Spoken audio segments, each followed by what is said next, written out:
let's get into the nitty gritty here. One question that has come up a ton that I feel like you're probably the best person to answer is, what is agriculture? You mean in a legal sense, or in Yes, in the sense of growing indoor or outdoor, or in the sense of the cannabis market here? Yeah, so ag and we could wander around this question a long time, Caleb. Ag in Vermont is something that's unique as it relates to some of the other states in the union, because agriculture is protected in ways that no other industry is from a legal context. There's 80 some odd exemptions from land use planning that agriculture enjoys because of the rich history of agriculture in Vermont, and kind of maintaining that working landscape, and that kind of essence, that core value set of how Vermonters have done business over the last 200 years. And is that mostly through Act 250? That's a part of it. It's also taxes on your inputs, taxes on your farm equipment, and less relevant stuff to the cannabis plant. But there's a lot of, whether it's municipal zoning and being exempt from municipal zoning, or, a lot of it has to do with taxes and zoning, very fun things to talk about. But, cannabis, hemp is considered agriculture. Cannabis for the adult use market is not considered agriculture. And I tried in helping to put together the original S188 to have cannabis high THC cannabis be considered agriculture. And there's still a lot of trepidation around providing a lot of those broad exemptions for cannabis production to cannabis. And I think there's a couple different factors why. I've heard at the time, at least, that Act 164 really was signed, or not signed, but allowed to be, at least move through both sides of the legislature. There is concern that big companies would come in from out of state and exploit those exemptions and really, change the way that our landscape looks. And I'd say that's a sound fear. I understand that. But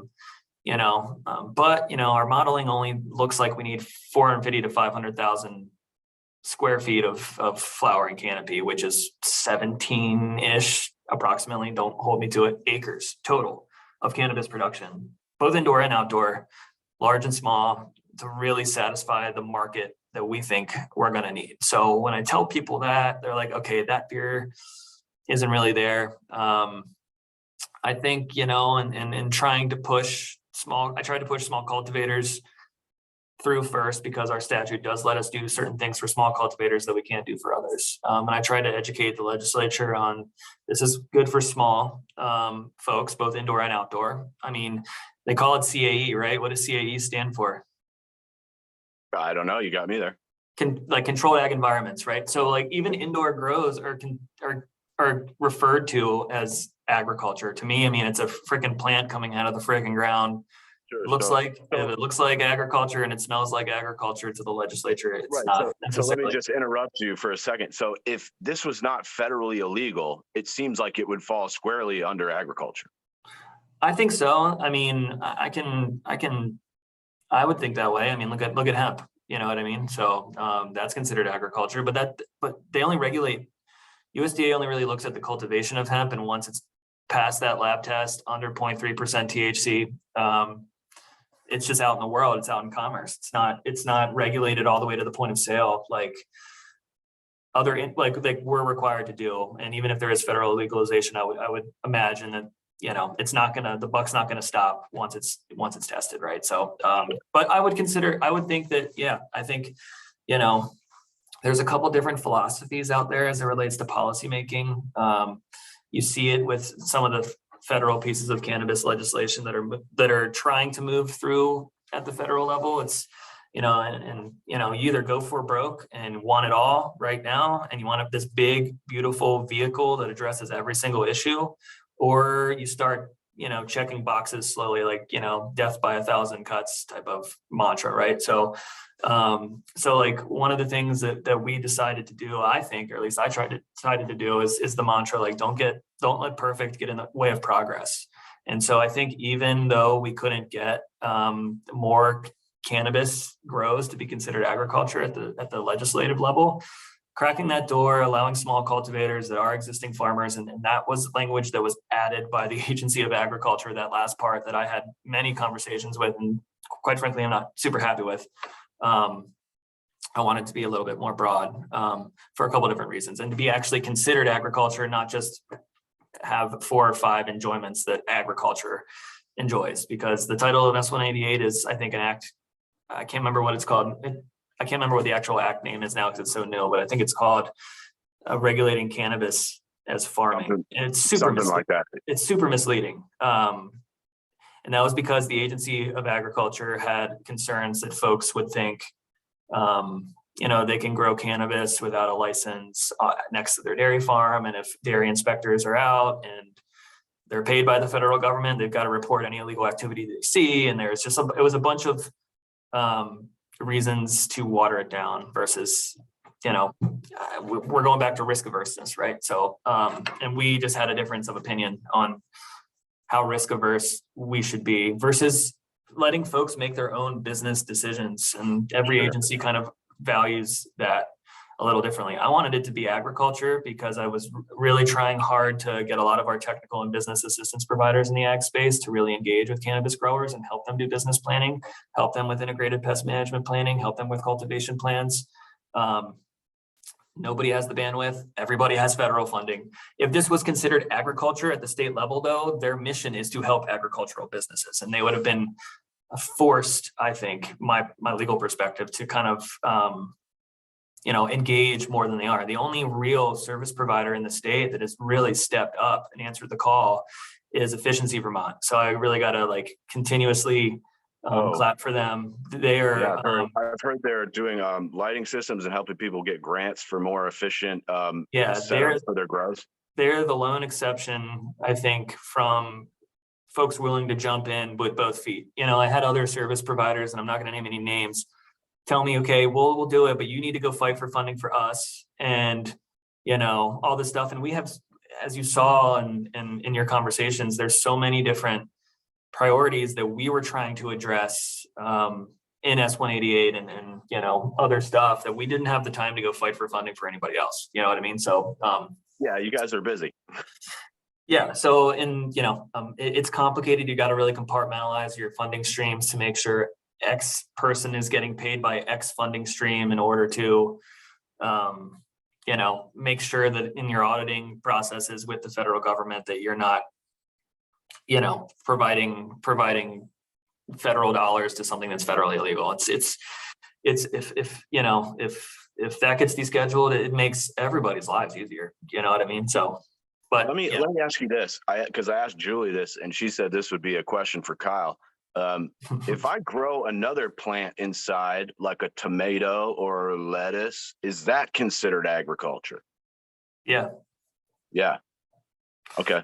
I think so. I mean, yeah, I would say yes. It would seem so.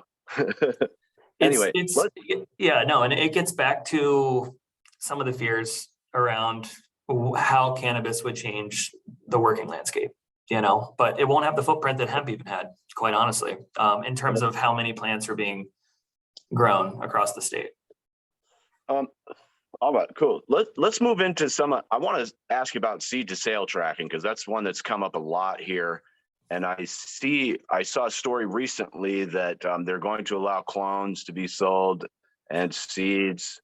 And I'd like to know from you sort of where we landed on that, because it seems like this is an issue that sort of has maybe been overlooked just because there's been so many other issues.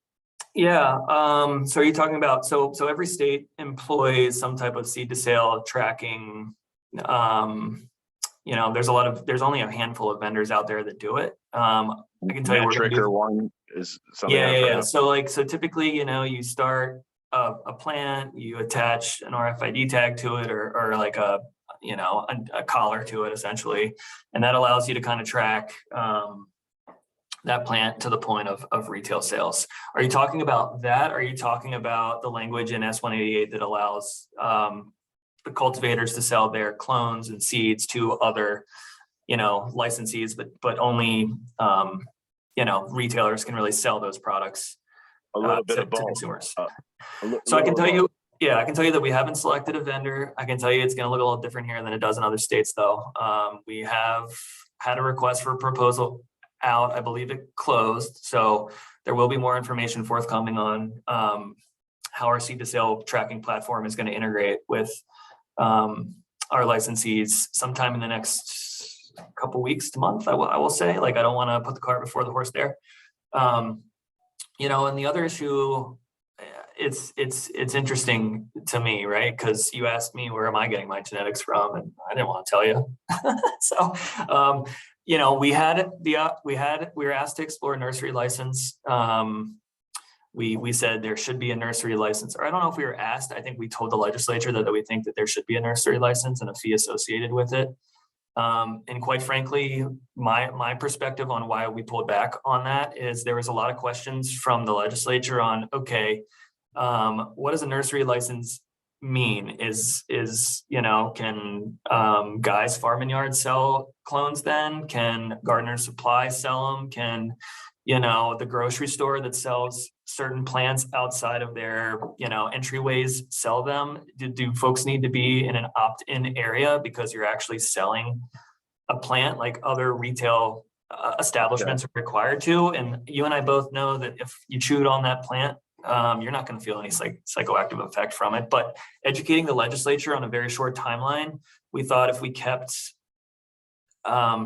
we had to do that. It put the rest of everything we were trying to do at risk of not really getting across in a timely fashion, because we, just didn't have the answers that the legislature wanted on the nursery license. So what we did is we pulled back and we allowed, or in S188, we suggested to sponsors of those bills, or of that bill, to allow those to move in and around the supply chain. But for the reasons that I just listed, there wasn't a lot of appetite to allow folks to sell their seeds directly from their farm stand or their clones directly from their farm stand, but to allow folks at retail establishments to really, be the ones to do that, because there was just a lot of education to do on a very short timeline, and getting, people can think back to other issues that were very contentious in the legislature this year, and getting everybody on board, especially in the House, we were seeing some writing on the wall.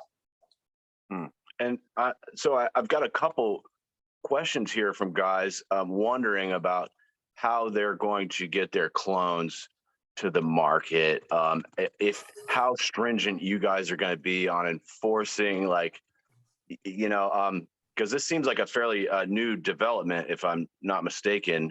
And we're kind of late in the season here, especially for the outdoor growers. And these guys want to know how lenient the CCB is going to be on year one from where people are getting their starting stock from. I think, there's a couple overlays of that, and I'm going to do the lawyer thing where I say a lot and don't really tell you much. So we want people have been crafting genetics for 20, 30 years here. They know what grows well. They know what folks want. They know what, how they can, move those genetics around, and really they know them so well. And it's incredible. And we want that craft quality product in our market. There's often this kind of immaculate conception, or don't ask, don't tell kind of moment with a lot of state government systems where, we know you probably got these genetics from a place that wasn't licensed, and the market needs to start somewhere, because there is this immaculate conception moment, right? We recognize that, and I'm not going to really say much more than that. I'm hoping folks can kind of understand where my thinking is. At the same time, you can't grow without a license. We need to say that. At the same time, though, the DEA has put out some informal opinions that nothing is technically cannabis in Schedule 1 until it's been tested in a lab. So seeds have been exempted from that in the fairly recent past, correct? Yeah, so but again, it's a lot of informal language. I believe that the Agency of Agriculture has some information up on on their website around this. I want to say that our perspective is you need to have a license through us or through the hemp program if you're going to be selling seeds, regardless. And I would surmise that it's easier to get a hemp license right now than it is to get a high THC cannabis license. But those seeds are just seeds until. Right. So if you're just growing seeds, do you need that cannabis license?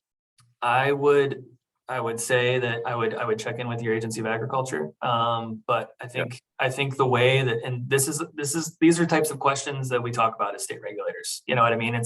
There's a lot of difference of opinions, whether it's this or Delta 8 or something like that, on how states are not doing things similarly. Sometimes they are, but the federal government is starting to wade into. I thought the DEA letter was kind of a surprise, you know what I mean? That they were starting to kind of take that approach. And I think it leaves a lot of people wondering, if I just want to farm seeds or nursery stock, do I need a high THC cannabis license still? And I think the answer is a little muddy right now, but I think you need a license from us or a license from the hemp program, regardless of that DEA letter, if that's the direction your business is going. Okay, let me read you a few comments here I got from Olin Schumacher at Few True Seeds, who's a guy I interviewed a few weeks back, because he was telling me about the labeling and the packaging and the storage of seeds. He said it usually needs to be stored at a very low temperature. He says he keeps his in the freezer. And he says, I'll just read you what he wrote. He said, to what standards should we expect from seed producers? Labeling standards, testing standards. I personally would like to know what they anticipate the needs for growers being in terms of seeds, starts, clones, and where the market will be in the future in terms of cannabinoid terpene profiles and serving individual needs for cannabis types. He also mentioned something about developing regionally tested strains and cultivars that are bred for Vermont outdoors. And he said what he saw lacking in the hemp market with CBD is that we were reliant on other people's genetics grown here. And he said if we were to support the local economy, maybe we should do it from the ground up and support Vermont growers. Do you have any thoughts on Olin's comments? Yeah, and I mean, at least in this corner of this market, I mean, Owen seems to know a lot more about this than I do. I will say that. Yeah, he sure does. Yeah.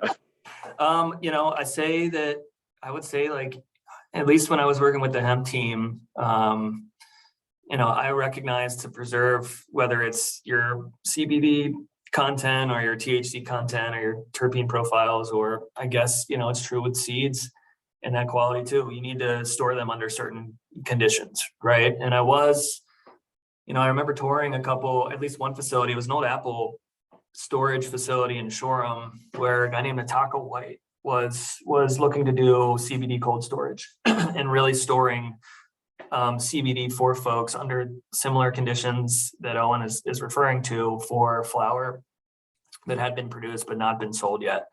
So I'm aware of that. I mean, it's one of those things where we would regulate from a consumer protection perspective to make sure that somebody's getting what they're purchasing, right?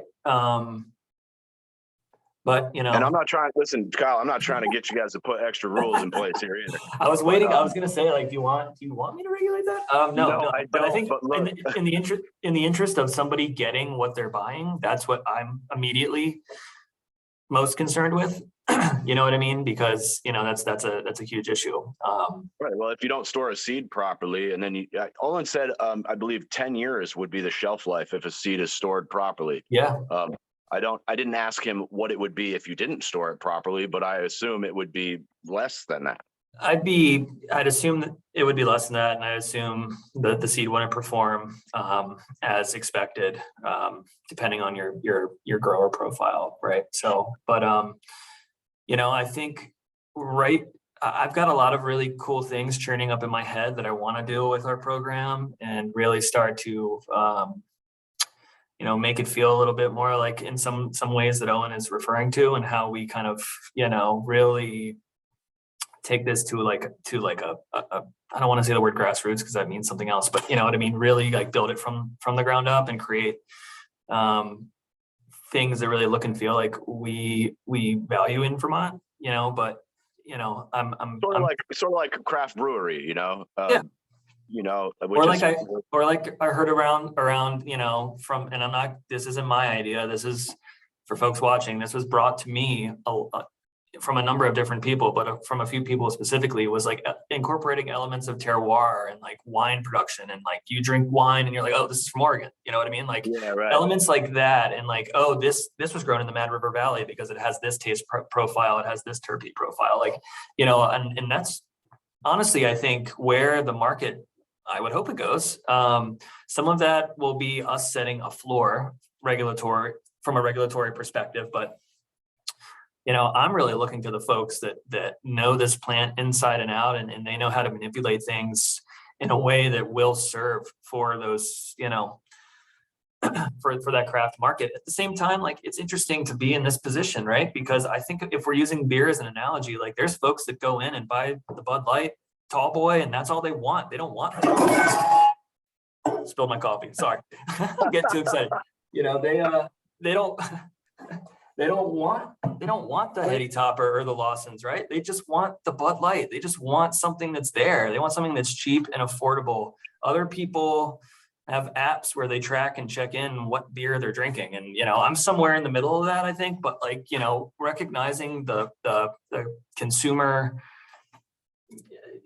tastes of different types of consumers is something that we've got to think about too, right? So it's, I think if we set a floor, in the name of consumer protection, not necessarily consumer safety, but a consumer protection, and there's a whole unit at the agency or the Attorney General's office that deals strictly with consumer protection claims to make sure you're getting, what you paid for. Maybe I could ask Pepper about that a little more. Yeah, you can ask him. Well, he's from the AG's office, right? I don't think he's specifically worked. Well, he was appointed by the. Anyway, I'll look into that more. Sorry to interrupt you there. No, I mean, our attorney or our general counsel came from the Attorney General's office. Pepper worked in a different unit of state government, but something similar, and it's escaping me at the moment what the actual agency is. I got it on paper. Don't worry about it. I'm sure you do. Let's move on a little bit, because I want to talk about the outdoor licenses, because this is another thing that's just a super hot button topic right now. Obviously there's been a lot of tension with people waiting to get their plants in the ground, and they're looking for guidance from you. So I got to ask you about that and just get some of your thoughts on it. I've referenced it a couple of times through our conversation is we know folks are anxious. We know folks, whether or not they should have geared up as if they would have gotten their license on day one. I'm not their business or legal advisor, and I can't give that advice. What I have said, anticipate challenges at rollout, I probably would have said that.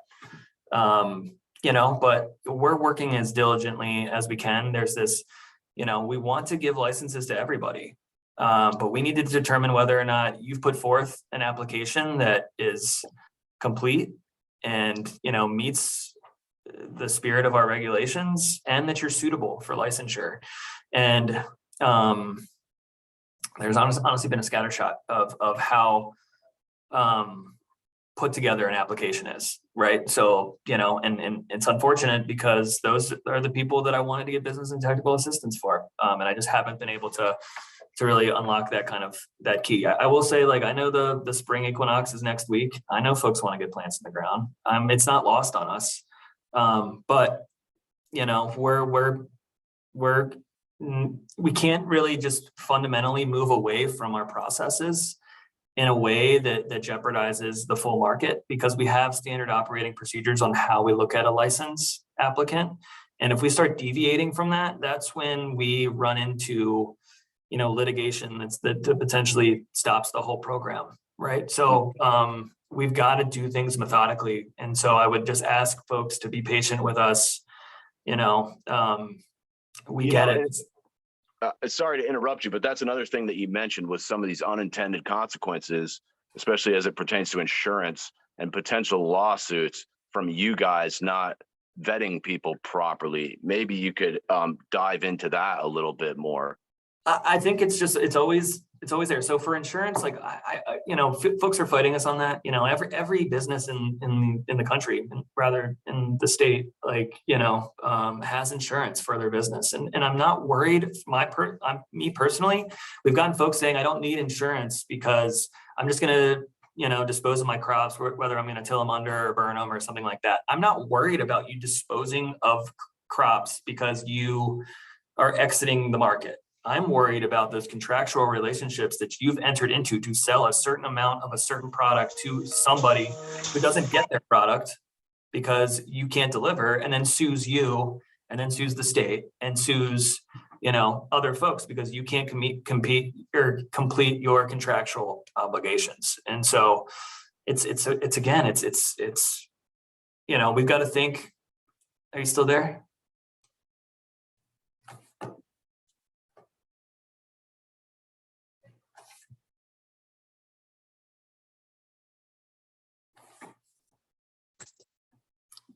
You still there? Sorry, I lost you for a minute. No, you're good. I just stopped talking because you froze up. And I was just saying, like, insurance is another one of those things where we're saving people from themselves. And if folks take a step back and realize that things could go wrong, things are not always going to go right. People will fail. It's business.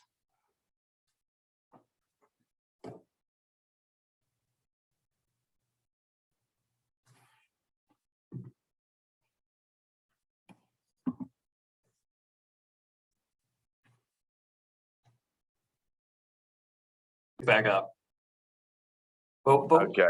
But if I'm going to summarize during our tech glitches, the point I was trying to drive home is, we talked a lot about risk and insulating folks from risk and themselves at the beginning of our conversation, and insurance is another one of those things.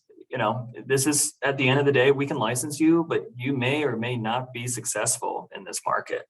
I mean, and that's not up to the Cannabis Control Board to determine how good of a business person you are. But if you have outstanding contracts that you can't fulfill and you get sued, that's why that insurance is there. And so the licensee doesn't get sued. And so the board doesn't get sued because we didn't take adequate measures to ensure that folks were properly, suitable to enter this type of market. Every regulated business has insurance, whether it's in cannabis or otherwise. Now, over top of that, I understand how hard it is to get cannabis insurance. So that's why there's a couple of different paths forward on insurance requirements and we're working with folks. I will say that. But a lot of what we try to do, we do the dirty work of trying to save you from yourself, because people will, not everybody will succeed. And I hate to say that out loud, but it's just the nature of how capitalism works, I've said it. I've said the same thing. So you're safe with that one. Yeah. It's hard, but yeah, and if you can't, go ahead. Sorry. It sounded like you guys changed your language a little bit on the insurance piece. It sounded like at first you said maybe $1 million of general liability, and then it said maybe a commercially viable amount of insurance. Yeah, Is there some reason why you guys changed that language? Again, there is. So when we draft regulations, we're taking what we think are the best elements of other state programs and kind of making it our own and putting our own little spin on it. I think that was something that we took from a different state that has had success from a cannabis regulatory perspective. But we realized in the public commenting portion, like, oh my gosh, this, that's not a lot for a business. A lot of general businesses around the state of Vermont have general liability insurance that reaches those levels, but we're dealing with very small cannabis farms related to how other state programs have looked at their more, triple our size of square footage and the amount of, sticky situations they might find themselves into. So we relaxed that a little bit and really tried to think about it,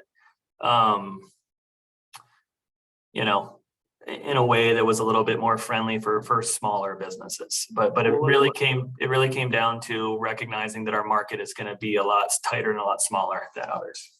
Let me ask you, do you think that maybe this is another thing. You mentioned this earlier about setting people up to fail. Do you think when you allow, because there's not really a lot of historical data for how much insurance a company might need, are you worried at all that this might set up a situation where companies are picking maybe less insurance that they need?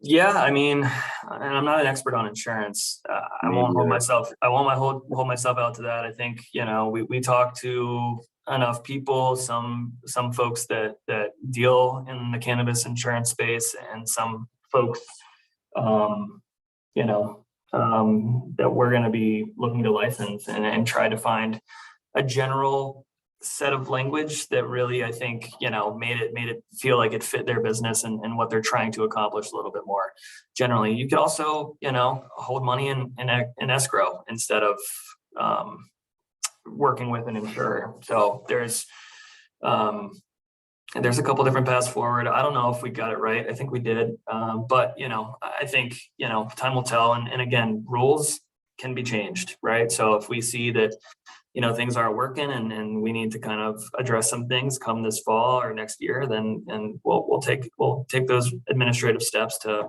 adjust things. All right, I'd like to switch gears a little bit and ask you a bit about the social equity piece here, which is something I've been talking to a lot of people about. It's an interesting question that was raised to me is whether or not a husband and wife who are both eligible for social equity status, because there's this provision in the legislation, I believe, about a single entity, one license per type per entity. So they're wondering if a husband and wife can combine their social equity status and get 2 licenses, or I really don't know where we're at on that. Do you have any thoughts? I have some thoughts. I don't know if I should say them completely earnestly because I can't give legal advice around our rules. You know, I think I would say, I know folks are trying to be creative, and you know, there's some attorneys out there that I'm sure would be willing to answer those questions. But a social equity applicant needs to own 51% of the business, or control 51% of the business at least, right? So if you're both social equity applicants, you can get 1 license. But you know, let's say the business is in your name, you've got your own piece of land, your husband or wife, you know, people are, you know, it depends on if you want to be viewed as an entity or you want to be viewed individually, right? So I'm sure that there's folks out there trying to figure out, you know, do they have opportunities to seek more than 1 license type? Sure. And what could you define what an entity is? Because that's something that's been confusing for me, and I won't hold you to that either, but I've definitely had a few people ask me about, hey, like, what's to stop someone from putting a license in the name of their daughter or their cousin or something like that, where you basically have one family that will buy up a bunch of licenses and avoid that sort of one entity rule? Yeah, and I'm going to answer it not in a definition of entity, but just kind of our process for really, you know, looking at applications, because we do substantial review into who's being put on this license, who is listed as a controller, what their background says about them. You know, from a social equity perspective, folks need to do an interview with our staff, you know, and they ask those types of questions to actually achieve that status. So I don't really have a good answer for you. I'd have to go back and read our rules, and I don't have it pulled up in front of me. I think Julie's a lot better at doing that on the fly than I am. Okay, I'd really like to get an answer to that one, because some people are, well, one guy asked me, what's to stop Shane Lynn from going to get another dispensary license now that he's been fired from the board of Slang? He's no longer associated with Slang. So if Shane wants to enter the market as Shane, then, you know, he's not a part of that entity anymore, right? So then what's I don't know. We have. Okay, so what's to stop these boards from basically firing all their directors and sending them out to acquire more licenses? No, like, you know, we've got ways to backstop that, because we'll know who Shane is. I don't want to use somebody's name. I'd rather not do that. But, you know, somebody. Oh, sorry, that was me. I'm not going to put that on you. Right. But so you know, we look at who the controllers are. We need all of that information.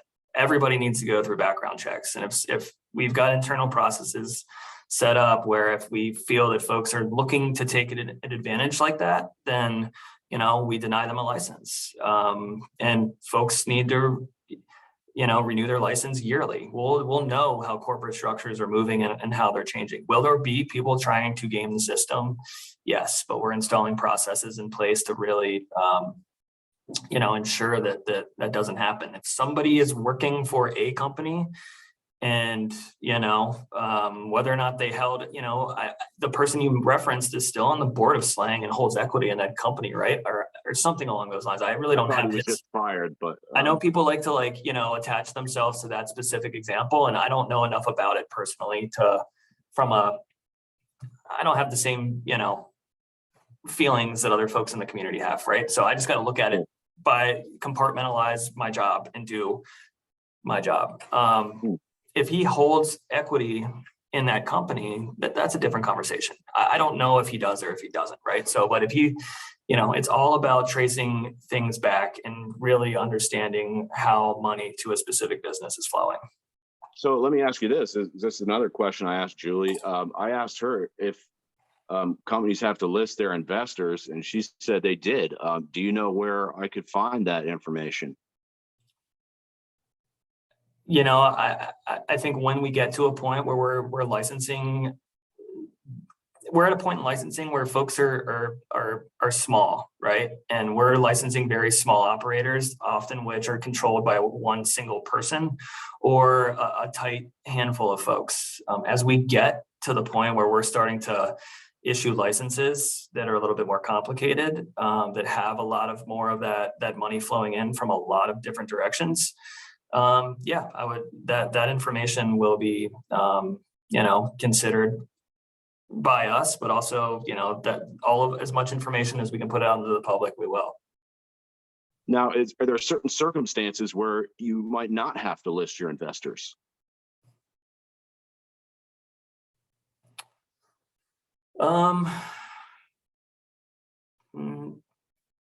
No, I don't believe so. Okay, cool. All right. Well, we're trying to do this as transparently as we possibly can, right? So I know, and I'm not blaming you for any of that. And honestly, this is stuff that I really don't know a ton about myself. So I just was curious about your opinion. Yeah, no, and I want folks to have the comfortability and with that knowledge, and it's you ride that line of how much information do we put out into the public to maintain the safety of the market, right? We're telling people what town we've licensed to grow is, but we're not giving them the specific address, and folks are providing us with very sensitive information, social security numbers, this, that, and the other. And we're we have a line of information we dispel to the public. But there is certain information, especially from an investment perspective, that, will help inform our decision-making to determine, do you, and I'm trying to find a definition for entity for you. It's not in our rules. If you can't find it now, we could follow up on that. But yeah, I'm certainly curious. And, there's definitely been a lot of questions. Like we saw all the medical licenses get sold off to these big out-of-state companies. And Julie told me that you weren't going to be able to sell a license anymore. But previously, those were all sold off. And there's definitely some concern from people that, people from out of state are going to come in with these big grows and sort of try to dominate the market. I don't have the same concerns because I trust what we're about here at the Cannabis Board. I know folks are a little bit more apprehensive about what we're trying to do, but an entity, if we're thinking about the word entity, it's any person that's not a natural person. So an entity is an organization or a business, right? So an entity would be what you're referring to, I guess. If a corporation comes in, they're still going to be treated as a person, as an applicant, and need to do those same things that a single natural person, as I think our rules refer to it, to kind of, ensure that folks understand, that's going to happen. I think, I hear folks and their concerns. I think the one license rule, and as long as we stick to that and really, process things the way that we intend to continuously, you know, I don't think MSOs have the same view of Vermont and their eyes on Vermont like they do in other places, because the everything they're put through, and having one license and not being able to franchise, like I don't think that they'll be here, and we can't discriminate versus in-state or out-of-state applicants, or else we run into constitutional law issues.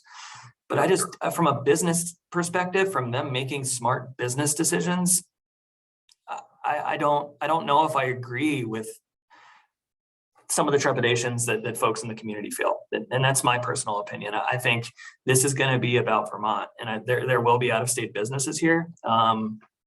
But, we got in S188, the rule changed from, only a current medical dispensary can seek an integrated license to only 3 can, because there's 5 of them and 3 companies own 5 of them. So we've already started to address that, at least from that perspective.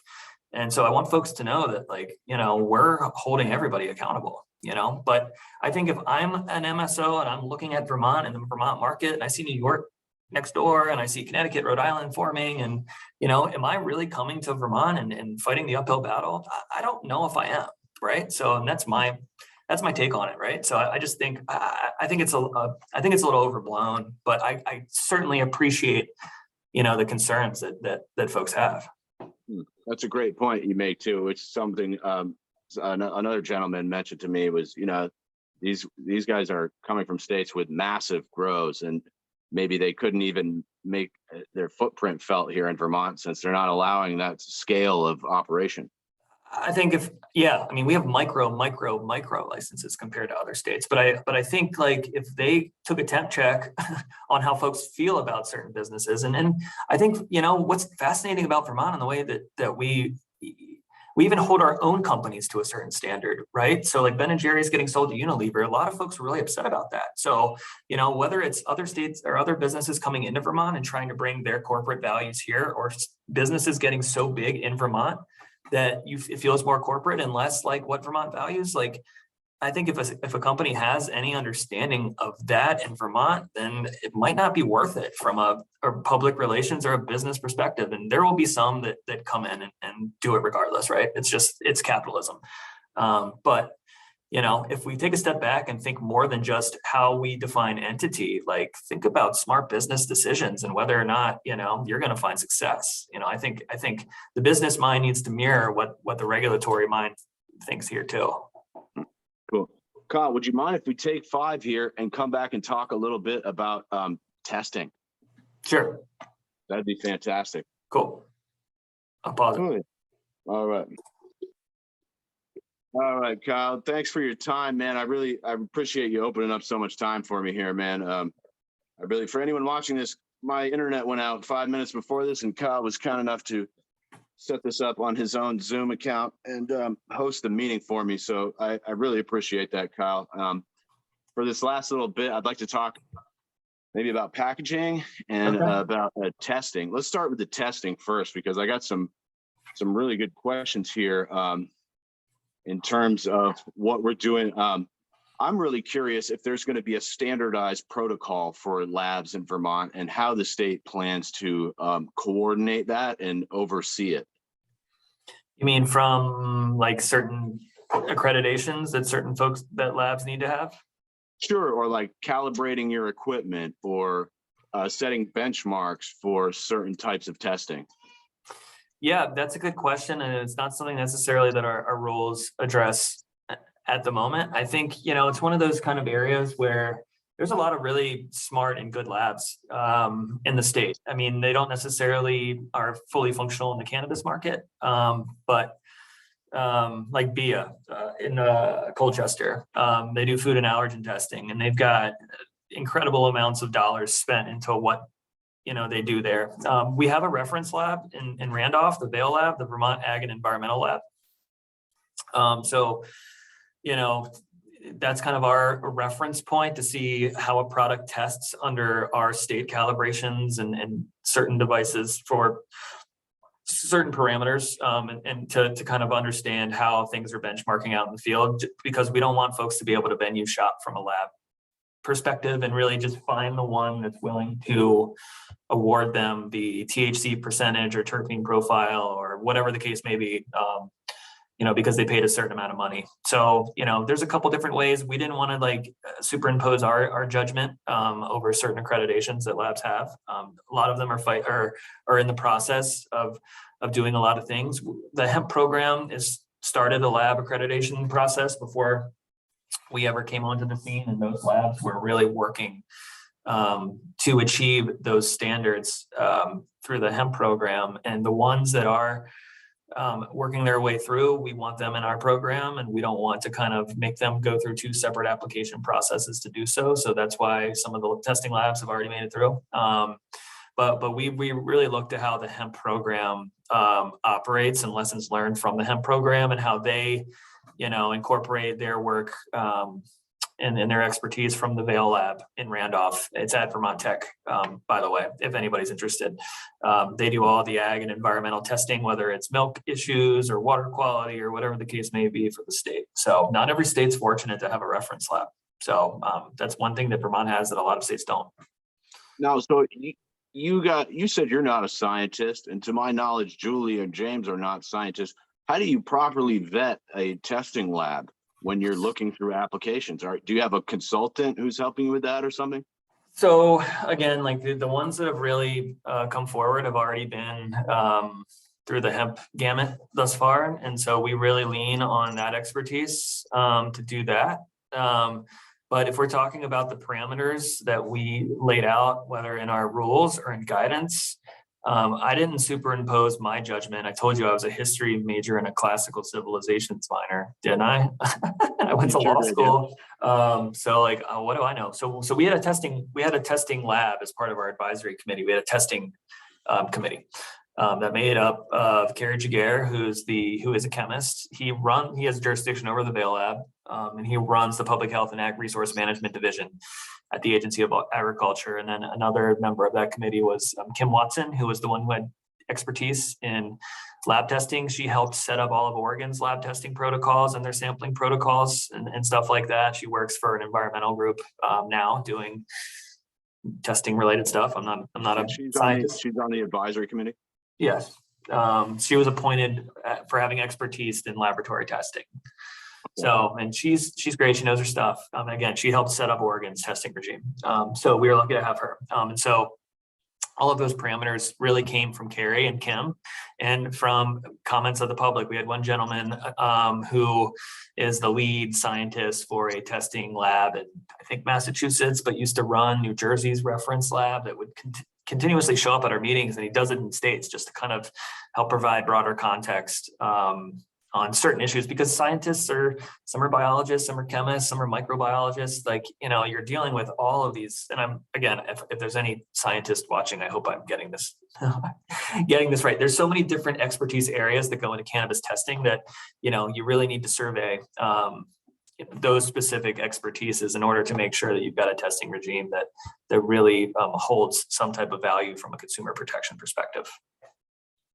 Yeah, and I'm also hearing what came up, mycotoxins. I've heard in other states, I'm told they're testing for mycotoxins, and Vermont is not. Is that true? And do you know why? Yeah, so we're not looking at total yeast and mold and that type of stuff. The hemp program did. The hemp program had a lot of issues with people constantly failing that testing standard. And with how many outdoor grows we were cognizant that there would be a lot of outdoor grows that wouldn't be able to achieve certain standards for total yeast and mold and other microbial content. What we are testing for is human pathogens, and it's going to look, and it's designed to look and feel a little bit more like a food safety program. So it's the same type of criteria that FDA uses for food. So we're kind of, looking at what's the most important, and does it cause human harm?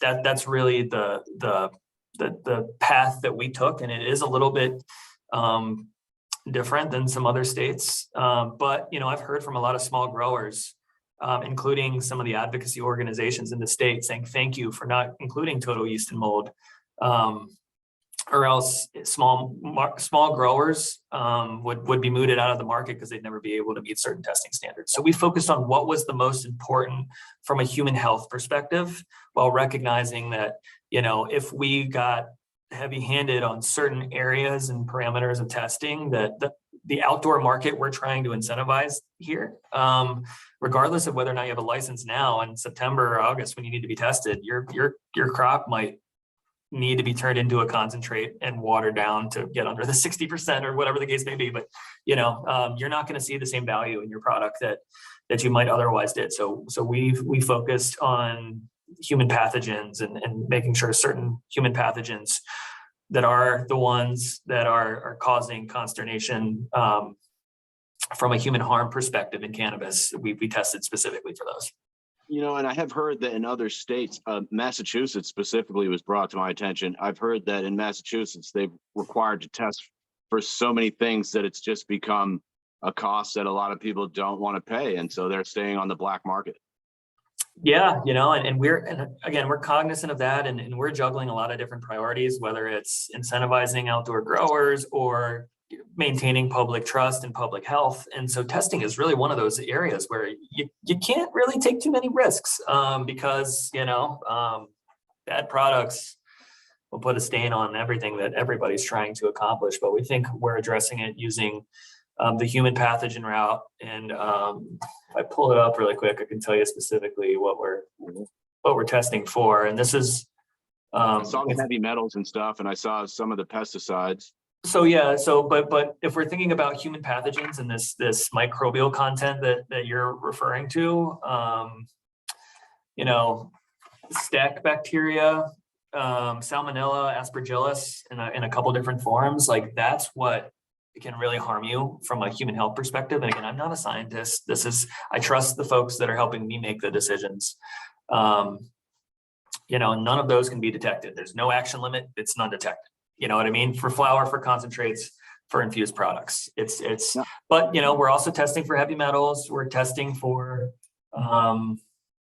residual solvents. Pesticides are interesting. We're really taking how the hemp program operated before they had a full USDA program, and they operated on their pilot program because EPA will not certify pesticide usage for cannabis because it is federally illegal. So we're looking at roundabouts for that. Pesticide testing is one of the most cost prohibitive tests when it comes to the panel of testing that you need to test for. So there's even an opportunity, if you are working with a third-party certifier, to say you are pesticide free. You can prove us with that information that you don't need to pay for any pesticide testing because we have faith in that third-party certifier. And we're still working on guidance and what that specifically means, what kind of standards those third-party certifiers need to be accredited through.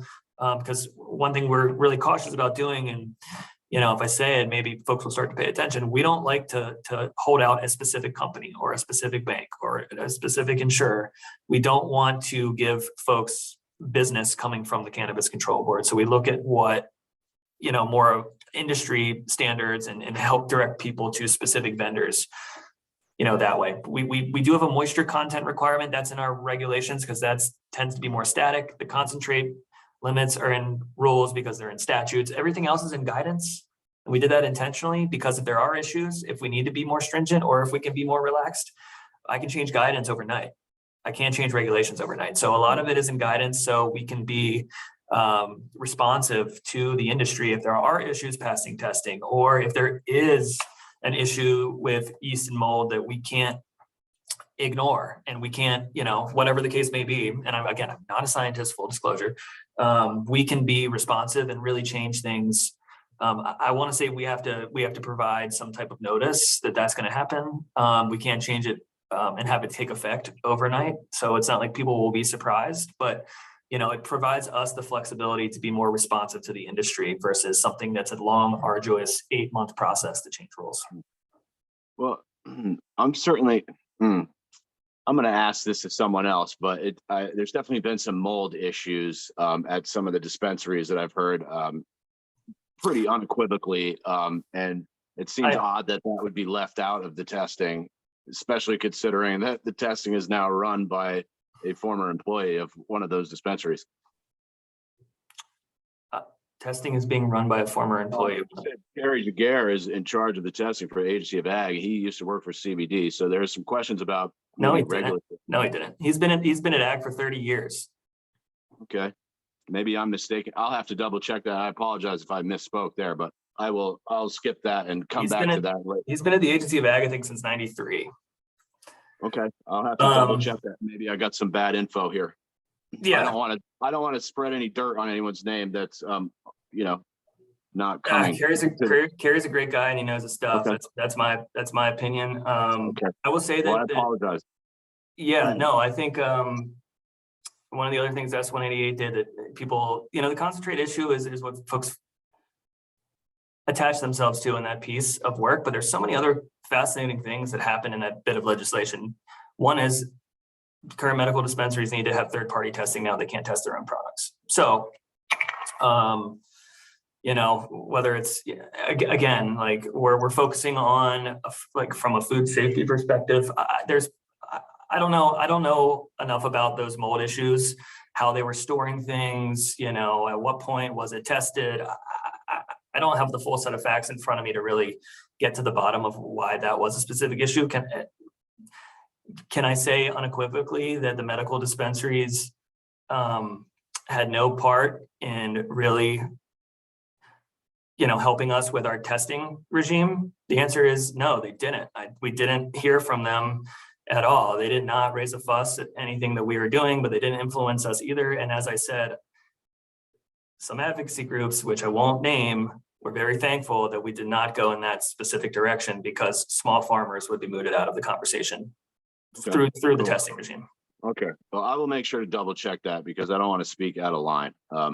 But I was told that multiple times. Anyway, we'll move along. But I will correct that if I was wrong in the future here. I mean, there's an opportunity that I could be wrong, but Gary's been at Ag since 93. I mean, other folks in the hemp program have been former employees of CBD, and those relationships ended the exact same way that everybody else ended at CBD, not very good. So okay. Well, I don't want to lean into something that I might be wrong about. So I will apologize and come back to that later. But I got a great question here about how you guys plan to regulate the organic status. This guy says anonymously, a lot of business names with organic in the title, if which they don't have a certification, is kind of misleading to consumers. And this guy would like some clarity on organic labeling. Yeah, you can't be labeled organic.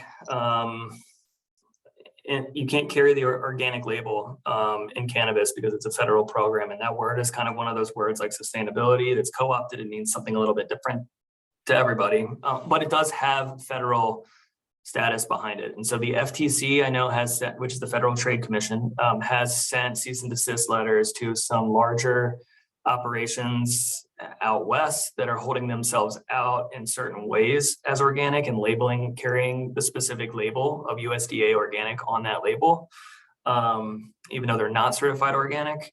I've heard that if there's a farm that has a diversified operation and that is certified organic by NOFA Vermont, and the way the organic program works is they farm out that ability to certify to regional organizations like NOFA.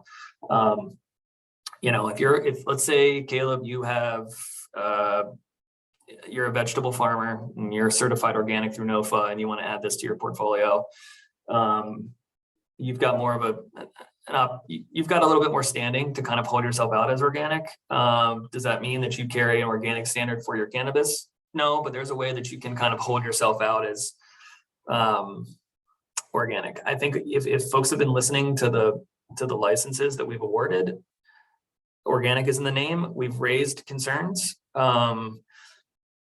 We've kind of raised concerns like, hey, you might have trouble holding yourself out doing business as this name or holding yourself to certain standards. We're in conversations with the Consumer Protection Division at the Attorney General's office to say, hey, is this misleading to the public? We're still kind of working through that, but we don't, we're not the gatekeepers of the word organic either. That's a federally defined term. And so I don't want folks to run into issues with the federal government. It's more about us warning folks, this is what's going to happen if you hold yourself out there, but we don't have jurisdiction over that specific word. But I say it all the time, and I've said it for the last 6 months in our meetings, like, you can't be certified organic here.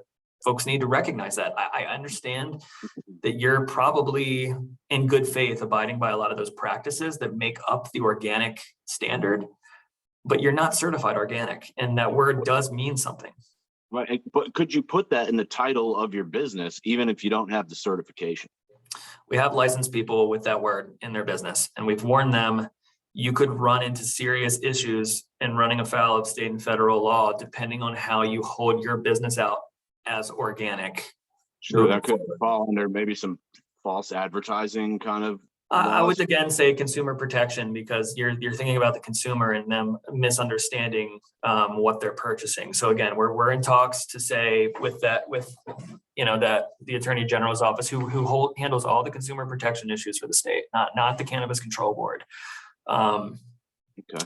To kind of understand, where the state can really play a role there versus federal government exercising, discretion, and who I can tell you that other states have had to do this or had to think through this. I think FTC is handed out just a handful to large operators that are blatantly misappropriating the standard, putting it on their label, like the actual USDA organic seal, that label, that little circular label, they're using that.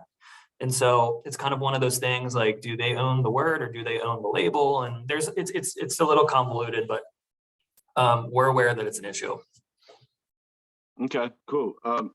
Let's see what else I got here. I don't want to ask you about the THC caps, but I have to, because it seems like some people seem to think that if I just bother you enough, they're going to change.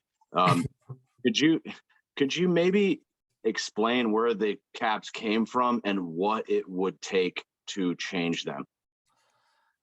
Where they came from, fear, and efforts by folks that are advocates that don't see value in cannabis, especially highly concentrated products being a part of our market. Not a lot of states have concentrate caps. I think maybe 2 have them. So they came out of political compromise and fear to get this bill across the line, like most things do in our country. And that's we can talk, I'm sure, for another 2 hours completely on political compromises and how you move something forward. That's where that kind of whole "don't let progress get in the way of perfect" kind of comes back to bite me in the ass, Caleb. But that's where they came from. What will it take to get it done? We almost got there, man. We almost got there. We were this close. And it was kind of like that knee-jerk reaction. I need more information. We ran out of time. We thought we put forth a lot more credible folks in front of committees than naysayers did. But you guys have actually been pushing for this. Yeah, we recommended this in a report way back in January to the legislature that this needed to be lifted, because I would rather us regulate it than I don't want to insinuate that folks on the legacy market aren't making a good craft concentrate product, but it doesn't carry the testing that we just talked about. It doesn't carry consumer safety. It doesn't, there's a lot of reasons why those products should be on the regulated market versus in the unregulated market, just from a consumer protection issue alone, right? So we wanted the ability to regulate that so we could, also regulate the additives that are going into these products. I mean, we will regulate the additives, but, I think a lot of the additives are more dangerous than the actual concentrated THC amount. So, and I think the board has been very open that's our opinion. We want to regulate this, give us the tools necessary to do so. The legislature just couldn't get there. So one of the things that they've asked us to do is do a market study on the impacts of these THC caps that we've got to submit to the legislature, I believe, by the end of 2022. There's going to be a lot of legislative changeover at the legislature. Some of the big hurdles that we really had to get over that we just couldn't quite clear are leaving, the legislature. So again, it's part of that is like, what's that saying? It's like, the devil you know is better than the devil you don't know. Like, I don't know who's going to be chairing certain committees or who's going to replace those folks. But so we don't we don't know if it's going to be a more friendly cannabis house or not. Oh, we don't know who's going to replace you either, Kyle. Well, I'm sure there's folks out there that already want me to How long is replaced. your term? Like 3 years, right? And it's like rotating. So like, Yeah. so So they don't all get replaced at once.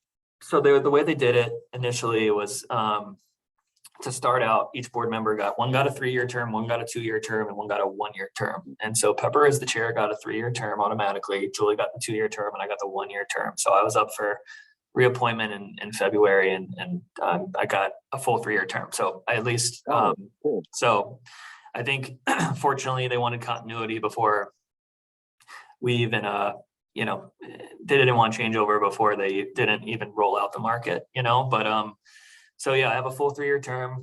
We term out at 9 total years though, so none of us can be here longer. Oh, sorry, I didn't mean to interrupt, but I want to go back to that vape tax thing because, well, I didn't talk about that yet, but the THC cap as it pertains to the vape tax, because I see now that they're going to they've lifted the cap on liquid concentrates, which is basically vape carts, right? For the lay person. Right. But now those are going to fall under the Vermont vape tax, correct? Which is like 90 something %. And they still, solid concentrates they said could be sold between licensees, but not retail. So Yep. do you worry at all that that's going to sort of kill the concentrate market? Because if you're selling carts at 90 whatever % tax, I don't think a lot of guys are going to want to have to charge that price that they'd have to charge to make up for the tax. Yeah, we certainly worry, and all that will go into our report. I know that there's some conversations happening among state government on how the vape tax applies to the cannabis market, because the medical dispensaries are exempt from that tax. And the way that they don't have to. If you're a medical patient, you don't pay that 92% tax on your vape carts. So that being said, the way that statute is written, it's kind of something that is kind of general, and it's kind of not, and it kind of I think what they tried to, it's like nicotine and other tobacco and nicotine and other liquid.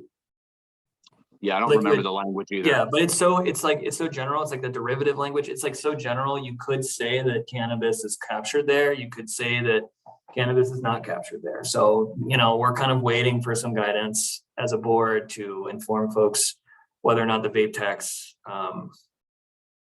it will need to be implemented in our vape market. But I can say that we recognize the bottoming out of that market, bottoming out or topping out. I don't know which way you want to describe it, but the fact that the market probably won't be there, and that's a huge part of state markets, is concentrates and vape carts. That makes up a lot of revenue for the state, a large percentage of revenue. And so,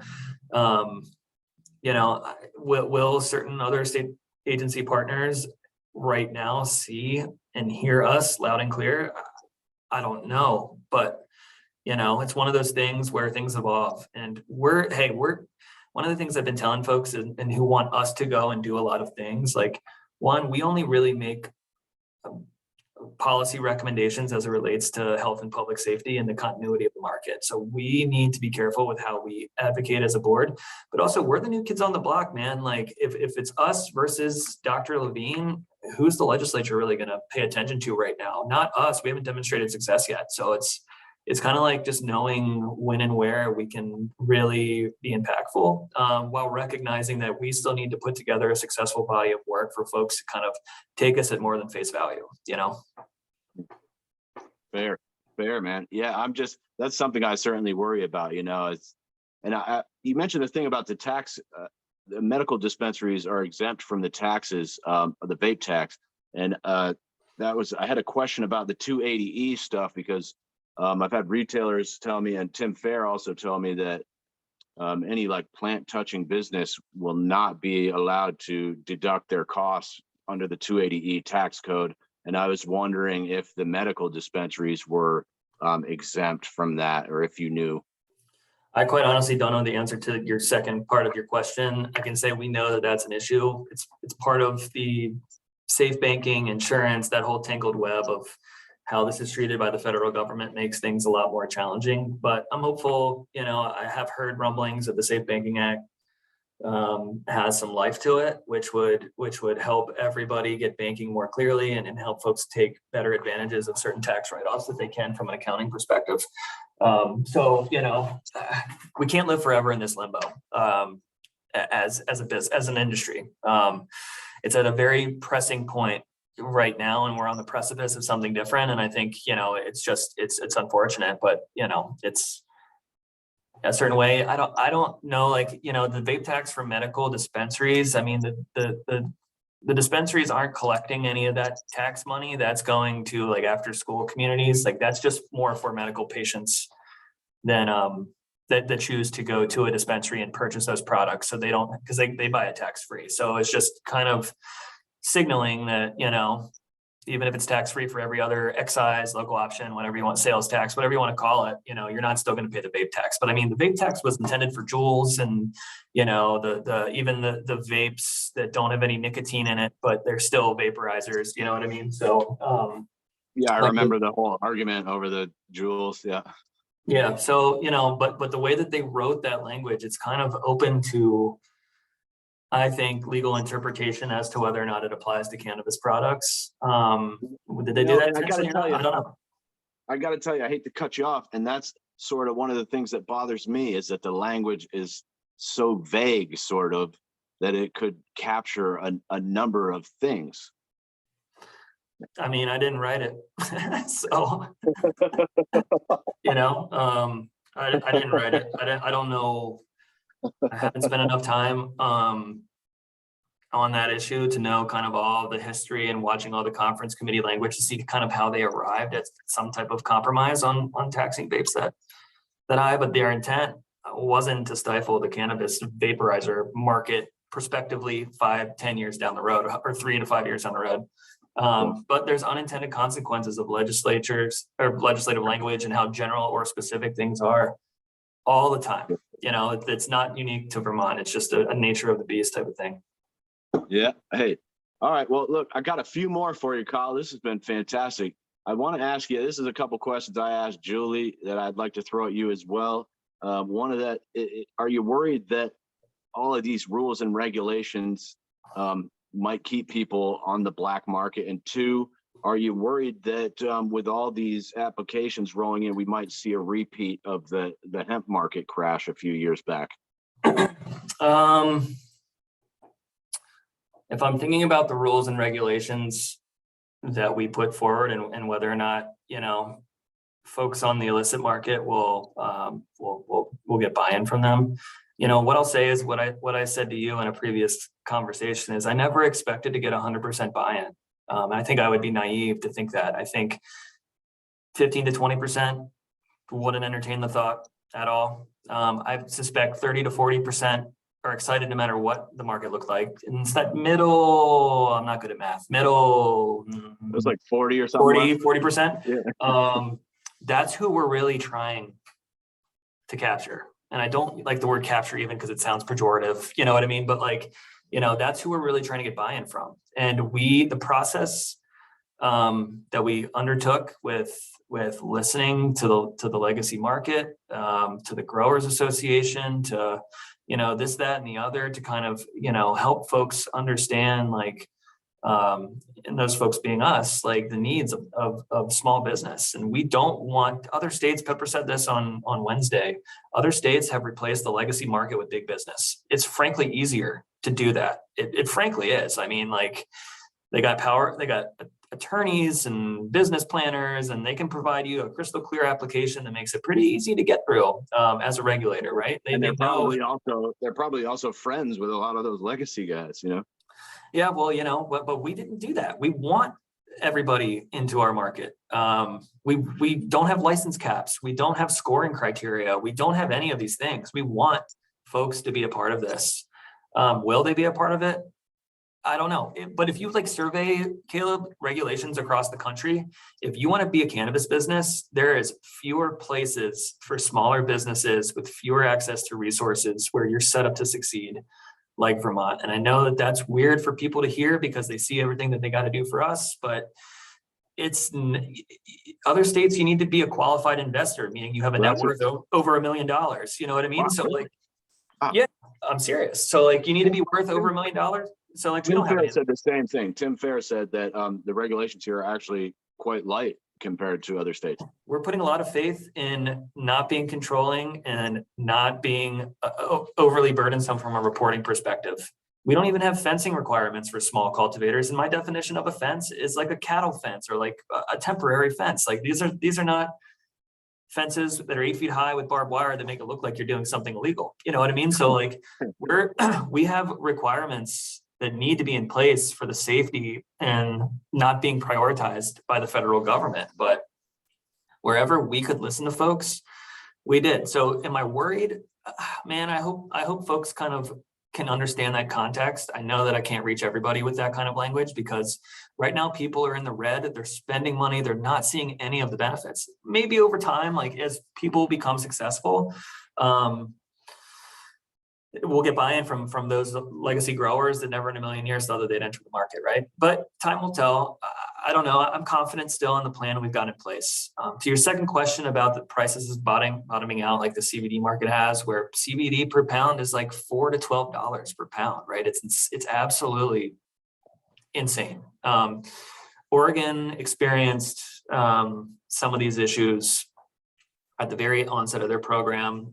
Too much material, not enough consumers, prices bottoming out. Other states, it's been quite the opposite. Like not enough material, prices are sky high. There's consumers around the block. I think about Massachusetts and then when they opened up. You know, we do have a very complex model and it's available on our website, I believe. If not, to shoot ccb.info or Nelly an email because it's a huge file and so it might be hard to download.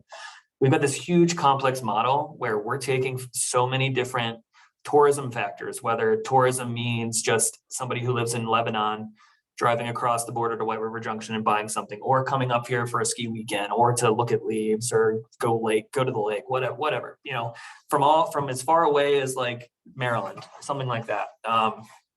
We have all these out-of-state tourist data and in-state drug use data that helps us determine how much flowering canopy we need to satisfy market demand.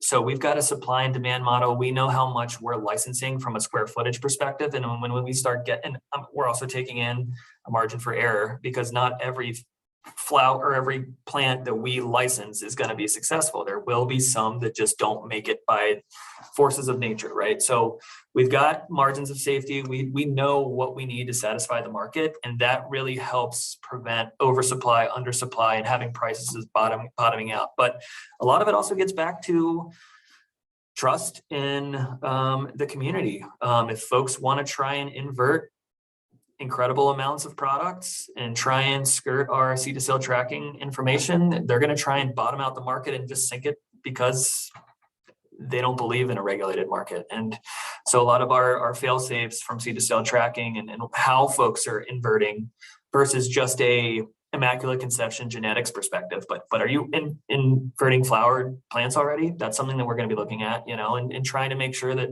for the stability of the market, for the stability of folks that have paid the $475 for their background check, that have made all of these capital investments, that have, you know, secured a lease or land or emptied their savings or their 401ks. I don't want folks on the illicit market to try and undercut all of those folks' hard work, right? Because they're putting themselves out there. So am I worried?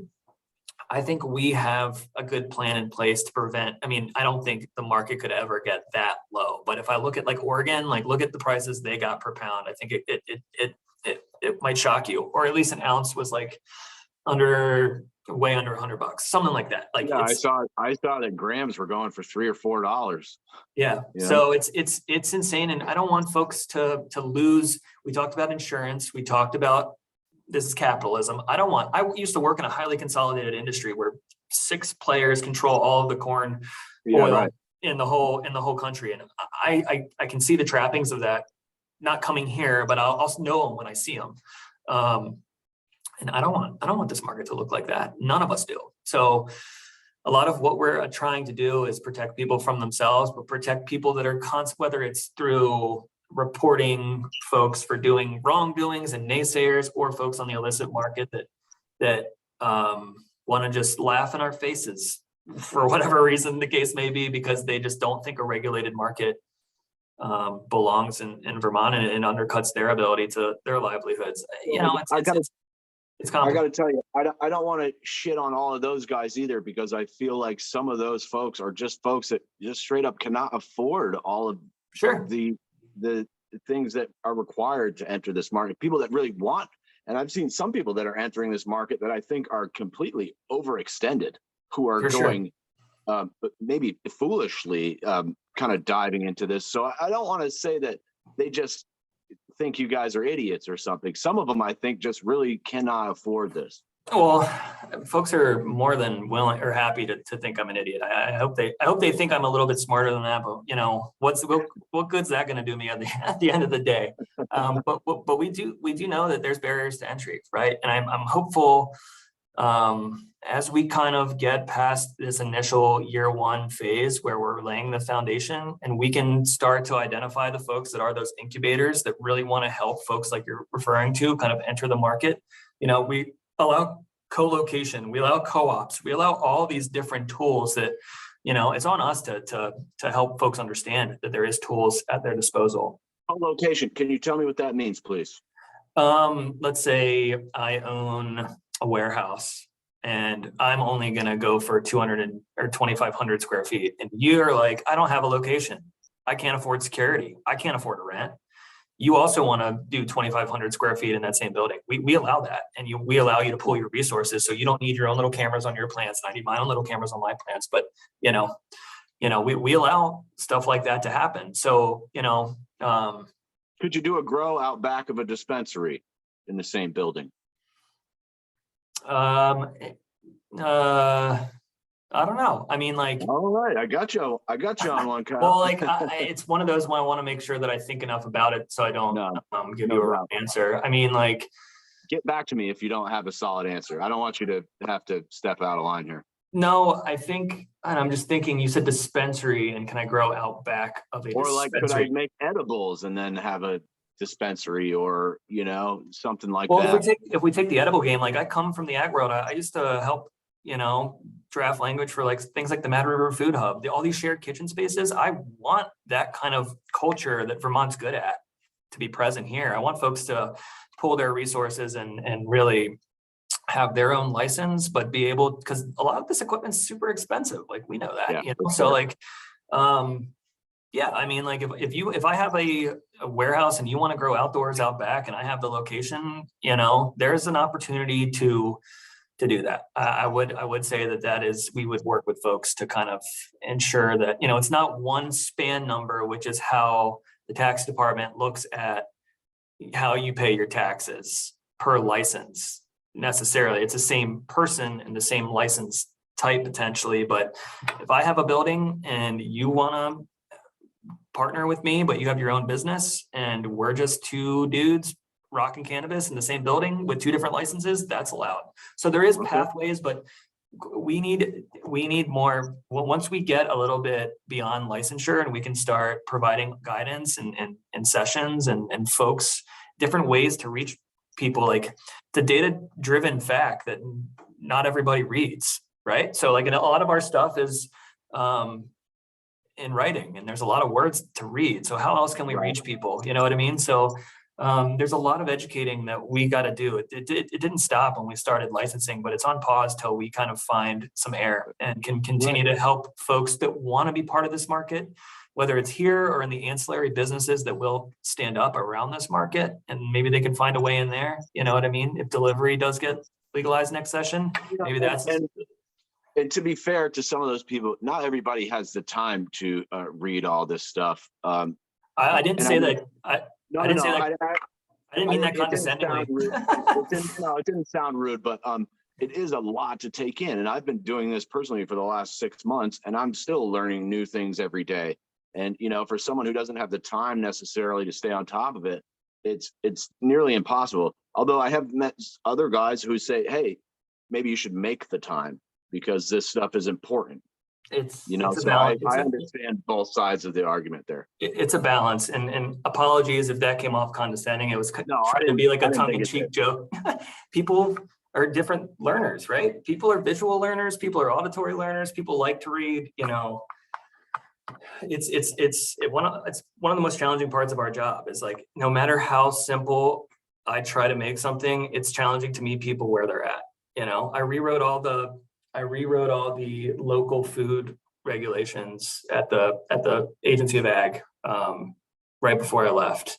And understanding how you can claim something as local, it was challenging for folks to understand. You know, I get it. It's a lot of work, man. It's a lot of work that you've put in. It's a lot of work that the board has put in. We're not, you know, but we got way more work to do. I'm completely not satisfied with where we are. I'm satisfied with the work we've done thus far, but I just know we've still got a couple mountains to climb.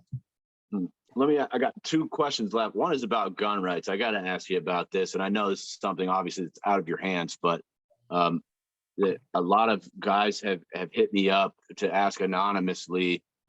They want to be able to carry guns in their dispensaries and carry guns on their farms when they're growing. Naturally, with the federal scheduling of cannabis still as a Schedule 1, if you have a firearm and cannabis together, that could be a violation of the Controlled Substances Act, and you could be looking at federal jail time for that. And these guys are just wondering if you have any opinions to share on that matter. You know, no state program or state regulations can overcome any ATF documents or guidance documents that you need to fill out if you're pursuing the purchase of a weapon or a gun. I hope that we've crafted our regulations and our security requirements where that's not a necessity. Do I have an opinion on guns generally? Sure, like everybody else in this country. Do I think it's relevant to my job here? Not particularly, you know, but there is some states do have stuff written into their medical programs, their statutes, where you can if you have a medical card, you can folks at the federal level can't get your name and address to kind of see if you've owned a gun. There is some states have been able to get that through. I don't know if our state has the appetite or not to do that, especially in the climate that we live in. I don't really have an opinion other than if it's descheduled, it opens up some more doors for the folks that you're referring to potentially use that as a security item. But you know, I don't necessarily want to wade into that hot button issue right now. Sure. And I'm not a rabid 2A guy, but it does seem like if they're not allowed to carry, that's going to incur like an extra cost of hiring private security, perhaps. Perhaps, you know, I think that there's a lot of options out there before a gun may be necessary. That's my perspective, and I respect, you know, how other people might feel differently. But at the end of the day, no matter what my opinion is, you can't do that. It's just where we are. If things get descheduled, maybe we can hop on another call and you can ask me a lot more questions that will be hard for me to answer. Fair enough. Now, before we get out of here, let me ask you one more question. And this is something I've been trying to ask everyone. If you could rewrite the legislation yourself, what would you throw away and what would you keep or change? I would throw away the THC cap. I would make everything cannabis and agricultural product. I'll leave it at that. Beautiful. Well, Kyle, this has been fantastic. I really appreciate you opening up all this time and helping me out with these technical difficulties. And, hey, the next phase is me figuring out how to get you these recordings, and so bear with me while I try and figure that out. Sure thing. Do you have any final notes? I know I've been conveying a lot of info from people in the industry to you guys. Do you have anything that you would like to say to those folks? I want to say, well, one, thank you for your overwhelming interest. Like, you know, I hear there's at points where we just got these veiled shots like, oh, people are never going to be interested. People aren't going to be there. You're not going to see the numbers. Everybody I talk to, this, that, and the other isn't interested. And there's truth to that. But the numbers that I see, the volume of information requests that we get, it gives me some type of comfort that we'll get to a place where we need to be a fully functioning, price stable market. But in the meantime, bear with us. Like, We have a very tight staff calling constantly, and Nelly or whoever else spending a half hour on the phone with you is a half hour less out of her day that she can spend doing something that's probably more productive with respect to getting your license out the door. These people are humans. They have families. They deal with the same issues that you and I deal with. They have pressure from their partners and kids to do more fun stuff than look at your licenses. And I think people think that we're robots here in Montpelier. And, I've had people call me at 8:03 in the morning and are like, oh, I thought every state employee had to be at their desk by 8. I'm like, come on, man, give me a break. You know what I mean? So bear with us. We're people. We're trying really, really hard to get these licenses out the door. So take a moment to look for information in any way that you can. We have all of our meetings recorded and things on our website before you ask a question, but ask them, because the better your application is the first time, the less back and forth there has to be, and the more quickly we can get your application out. But thank you to everybody for your interest. I am very approachable. I probably shouldn't say this, but I will be at NECAN on the 25th. I'm going to be walking around. I'm going to put on a fake mustache and try and, no, I'm just kidding, but let's all be respectful to one another. We respect the decisions that everybody is trying to make. Would I advise people to jump, 2 feet in without a license like some people have? I don't know if I would give them that advice, but we recognize where people are, and I don't want to be the reason that folks have to sell off their property or whatever the case may be. So, we're working on it. I truly say that from the bottom of my heart, quite honestly. Like, this is a huge moment for the state. Let's do things the right way. Let's prove the naysayers wrong. There's a lot of folks that want everybody to fail. They want me to fail. They want you to fail, Caleb. They want everybody listening to fail. I don't want to fail, so I'll leave it. We don't either. I don't want you to fail. So, but I'm honest. Like, there's people out there that want us to fail. They want us to fail. They don't want this in their communities. It's our mission to normalize this and make it a part of folks' communities to the point where it's like they don't think about it, right? So like it's alcohol, or something that's a little less regulated. But we are where we are, and I'm excited to keep grinding. I think that the staff definitely, just like with everybody else, there's fatigue that goes into doing this. They've been at this for 2 months licensing, and fatigue, and you're not doing enough, and where's my license status? Like, that doesn't really help morale, right? So one of my major things with the board, right, or with the staff right now, is just keeping morale high any way that we can, and makes for better work environment. It makes for folks to get their licenses quicker. So if folks understand that kind of context, I just, I think it goes a long way if folks can wrap their head around, that part of this whole thing. Well, and just from a personal standpoint, I really kind of shitted on you guys when you were appointed, just mostly because of the lack of experience.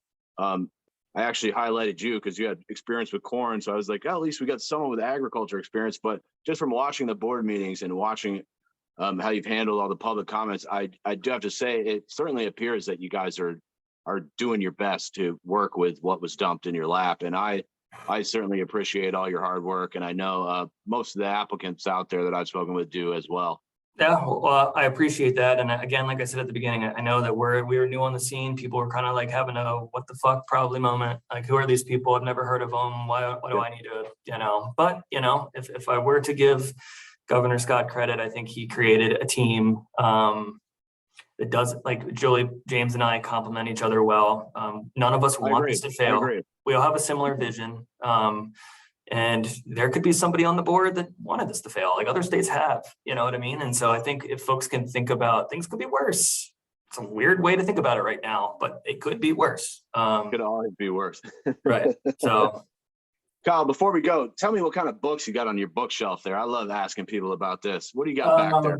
A bunch of boring books. I got Legal Control of Water Resources, Legal Ethics, Coastal Law, Environmental Law for Non-Lawyers. I can lend that one to you if you want. One more question. That reminded me. I wanted to ask you about input water, because I was asking people if there were any controls on input water, because I was looking at all these PFAS contaminated sites we had in Vermont, specifically Bennington Mhm. and Burlington around the military bases. Are there any controls on the input water? Yeah, so this is one of those areas where we share jurisdiction with a sister agency, meaning ANR, specifically the division, the Department of, Environmental Conservation. They've got a lot of regulations as it relates to where you're drawing your water sources from. I can also say that I've been working with the Agency of Natural Resources to stand up a webpage that's all the environmental information specifically to cannabis that they're going to need, whether it's permitting, whether it's information, whether it's this, that, and the other. Did we create a testing regime to test your input water before it's planted on your crop? No, we didn't do that. That doesn't Do they mean do that. that in the corn industry at all? No, you kind of rely on state agencies and municipalities, depending on where you are in the country, to kind of set those parameters. And there are testing parameters that kind of test water quality, whether it's, from a direct source or an indirect source, and inputs versus outputs, and really trying to understand how things are done. The Agency of Ag, which has control over all the other agricultural crops, it's more lenient than that. You know what I mean? So Okay. potable drinking water, safe drinking water, especially the larger businesses a lot of that has to do with the employees, the amount of gallons you're withdrawing from a certain source, and the amount of employees that you have. Because the amount of employees that you have, you need to think about hand washing stations, suitable bathrooms, hygiene, that kind of stuff. So but if you're referring to specifically the inputs that might be in your water as it relates to how that affects the plant itself, we don't do that.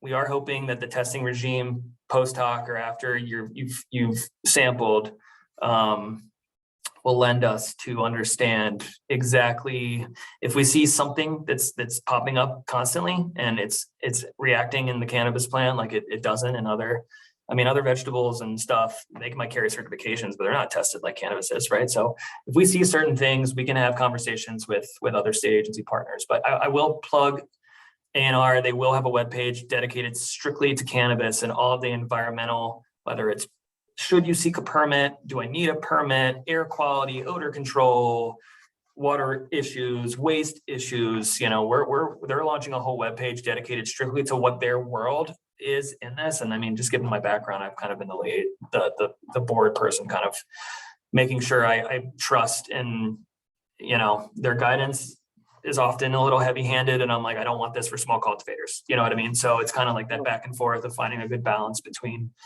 let's regulate appropriately depending on your size. So, well, let me just throw this at you, Kyle, before I leave. Vermont, I checked this out. Vermont has about 40 accredited labs to do water samples, and not a single one of them is certified to test for PFAS chemicals, which I know there's been a number of contaminated sites around the state. So that means every time the state wants to test a water sample for that specific group of chemicals, they have to send it out of state at an extra cost. So I'd love to follow up on that maybe in the future and see if maybe we could get one of these labs accredited to test for that sort of thing. Yeah, I would imagine that they're working on that. I think that the research around PFAS is still so new and so fresh that it kind of it's one of those issues, and I'm giving my best estimated guess, right? Because I'm not a part of or privy to these conversations at all. I would imagine that they're trying to ensure they know it's a problem. How big of a problem actually is it, from a human health perspective, from a forever chemical perspective? And we never even talked about packaging. PFAS and plastic are like so top of mind for, to me, environmentalism is trade-offs. If you're going to address one issue, it's like whack-a-mole. You whack one, something else pops up. So we ban packaging. Glass is heavier to ship. It's more costly to ship. There's more scope 3 greenhouse gas emissions with shipping glass than there is with plastic. But in Vermont, we don't have a lot of industrial processes. Our CO2 output is relatively, clean relative to other states. We've got one of the cleanest energy grids in the country. Plastic issues are top of mind for Vermonters right now. Did I want those prying eyes when I've got all these other prying eyes on us? That was a decision that we made, right? But PFAS is found in plastic, so it's kind of like, again, and it's kind of, it's tough to say, because like I've talked to a lot of sustainable packaging companies that have moved in the bioplastic direction, that are really upset with us. I have a lot of those conversations. I'd love to speak with some of those companies. If maybe you could put us in touch later. Yeah, sure, I'd love to. Santa Packaging, there's a lot of bio-based. The problem is like, I used to work in the bioplastics industry. I know, I told you, I started at the beginning how I was working to replace petrochemicals with hemp-based plastic or corn-based plastic or soy, whatever the case may be. There's no composters in Vermont that are currently taking these products. That composting, I'm glad you brought this up. Sorry to extend this a minute, but that type of composting is not like you throw it in your garden. Absolutely. Right? It has to take place with extreme heat under very specific conditions. Is that correct? That's 100% correct. And a lot of those compost facilities don't have the infrastructure or the dollars to, you need to guarantee under those conditions that will break down over a very specific timeline. And so if it's not breaking down over that time. Do you know the timeline? Ballpark? A couple months. Okay. To a year. I mean, it depends if you're doing anaerobic or aerobic digest, processes, like it gets a little complex, but no, if you buy a bag of Vermont compost, you're not seeing a whole bunch of plastic shards in it. You know what I mean? So a lot of these compost companies, as of January 1, stopped taking bioplastics. I have heard that there's a facility in Middlebury that's going to start doing so again, but I don't know if it's, so we had this decision. Do we want to try and ban plastic when bioplastic is the direction that the industry is going? Or do we want to do nothing? And we just said, fuck it, let's do it. Again, but then it brings up the question: how do you make a package without plastic? Which I'm with you. I thought banning plastics was a good idea. But then as I started sort of exploring this, it was like, okay, well now, like, say for example, the pre-roll tubes. Every pre-roll tube is like a little glass tube with a plastic cover. How do you make that without the plastic? Or how do you make a package of flour without the plastic, like a glass jar? I mean, with the tube, you could have a glass tube with a cork top, because. Oh, that's a great point. Yeah, I mean, like, we don't have the child resistance anymore. We just have child deterrent, right? Which means that you can't open it. And child deterrent, never even heard of it. Political compromise. Yeah, could you just tell us the difference between child resistant and child deterrent real quick?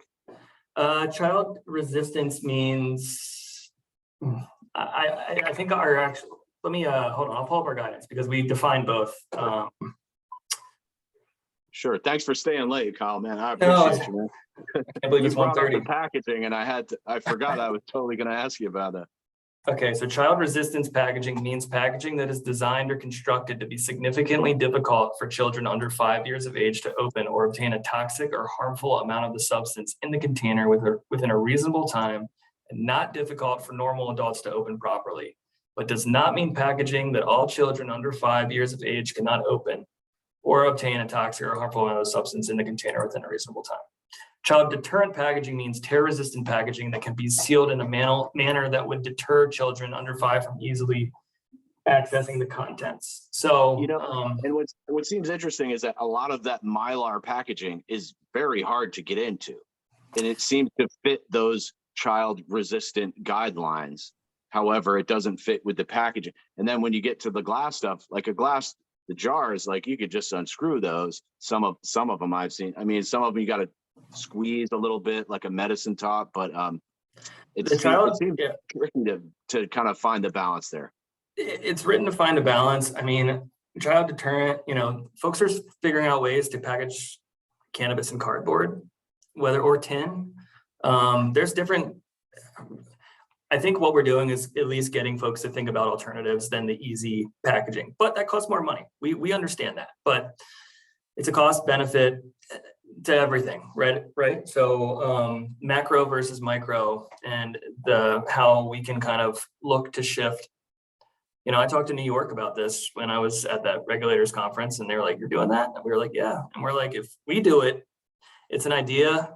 if you do it, industry's going to follow because you're New York and you've got the power that we don't have. You know what I mean? So I have seen some packaging companies that claim that you can put it in your backyard compost and it'll break down over a certain X amount of time. I have samples. I don't believe that shit for a second. I have a sample of it right here. What's that company? Creative, CRATIV.com. Check them out. I haven't put it in my compost bin to see if it's real talk. There's like European certifiers that will certify something as backyard compostable, and they don't carry that certification yet. They told me that. So, I don't know, take that for what it's worth. But with having child deterrent instead of just a little pre-roll package. But think about like an envelope that you get from USPS. It's cardboard, but it has the tear slat, the like priority mail. Sure. Could something like that work? Yeah, probably. You know what I mean? That meets that definition. The child deterrent definition helps us move into different types of packaging. Maybe a mason jar that's sealed a certain way would meet. But you guys do have, is this correct? You guys do have a waiver process. We do. People, could you explain that? That'll be the last note here, but maybe you could just explain that real quick.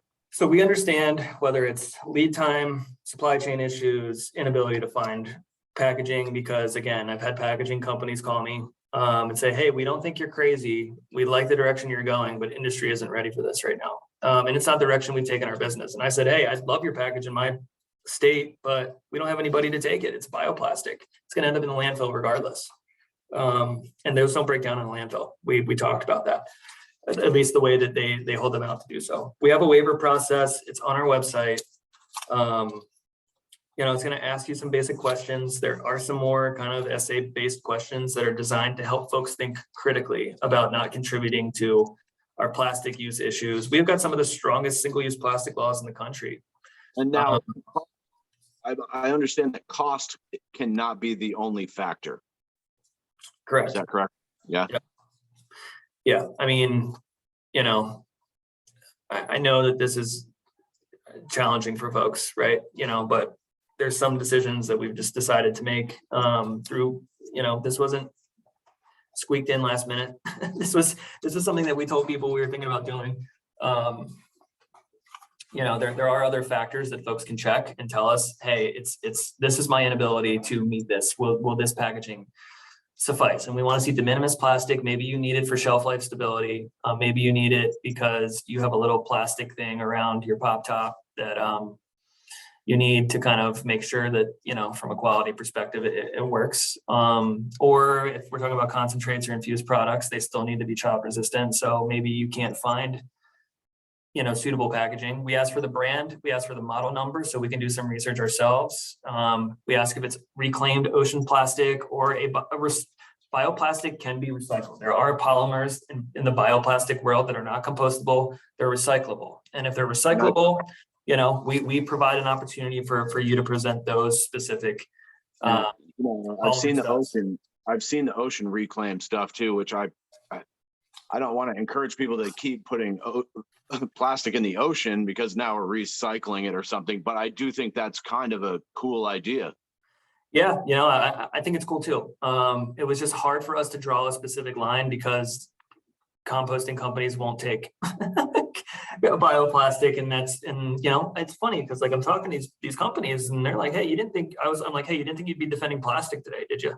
You know what I mean? And I get people in a lot of those gotcha moments for fun. Like people get me in them all the time. But no, we do have a waiver process. I had a guy just like that talk to me about the plastic that he uses, and he totally shifted my whole thing. I was ready to bust his balls on it, but after he explained costs and the energy inputs needed to bring that amount of glass here, it's like, well, I think there is an argument to be made on that side of it. Again, but I would say to that gentleman, every environmental policy decision that anybody makes is a trade-off. And I have these fancy thingies hanging on my wall, but I didn't really learn that until like I started to work in different industries. If you try and correct a problem, it creates other problems. It just depends on the problems that you care about correcting and what matters most to the folks in this state right now. And what matters most, and your PFAS comment got me on this train, because that is top of mind. Plastic usage is top of mind. So if we Even didn't do anything, textiles, clothing or rain coats, or, it's in everything, shoes, carpets, furniture. if we're going to create, we're already getting naysayers with eyes on our industry. Do I need the environmentalists breathing down my neck too? They'll come, but maybe not as quickly as, and I am an environmentalist, I say that tongue in cheek, but it's kind of like, but it's another passionate crowd of folks that will come and tell us everything that we're doing wrong. Right. So, we're on the front end of industry here, and we recognize that industry, typically regulations fall behind industry when you're trying to balance those. This is one where we're out there.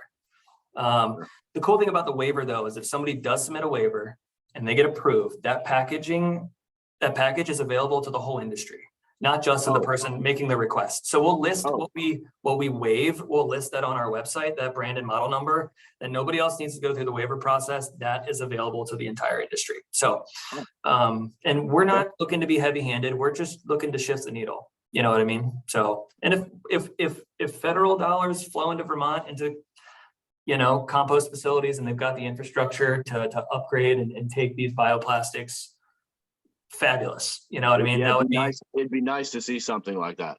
Yeah, it would be incredibly, helpful to a lot of folks, because the cannabis packaging industry is trying to move away from petroleum-based plastics, but they're doing so through bioplastics. And so we're 2 steps in front of that. And I've talked to some companies that are like not super enthused with some of the decisions we make, and they're sending me things to say, hey, will this work? And packaging companies can't make this waiver request. It's either somebody who's already in our licensing system as a licensee, or somebody who's at least in the system that we can attach a product to. So maybe like an applicant that hasn't heard back about their license, or they've been pre-qualified, or something like that. So yeah, we're creating more work for ourselves and doing this, quite honestly. Way to go, Kyle. I think at the end of the day, like, I can hang my hat on that and say that we've tried to, it carries value that I think a lot of Vermont, whether it's those folks that are holding themselves out as organic, it's what some of us value here. I think most of us value here is trying to do things in a different way than the rest of the country, right? So it's, I don't know, it's right in front of people's faces right now, and it's like the sky is falling, but I think it'll all work out. Well, beautiful. I'm going to leave it there because I got to get ready for work. I feel like I could just talk to you all day here. But I can't believe it's almost 2. So yeah, well, thank you so much for your time, man. It's really great that you guys have offered up some time out of your busy schedules to sit down and help us try to get some of these questions answered, man. And I really appreciate it. Absolutely. And again, thank you so much for the opportunity, and I'm happy to speak whenever I got the time to do so. Beautiful. Well, right. hopefully we can figure out how to get this video to me, and we'll get this up on the internet. All right. Sounds good. All right. Take care, Kyle. Take care. Bye.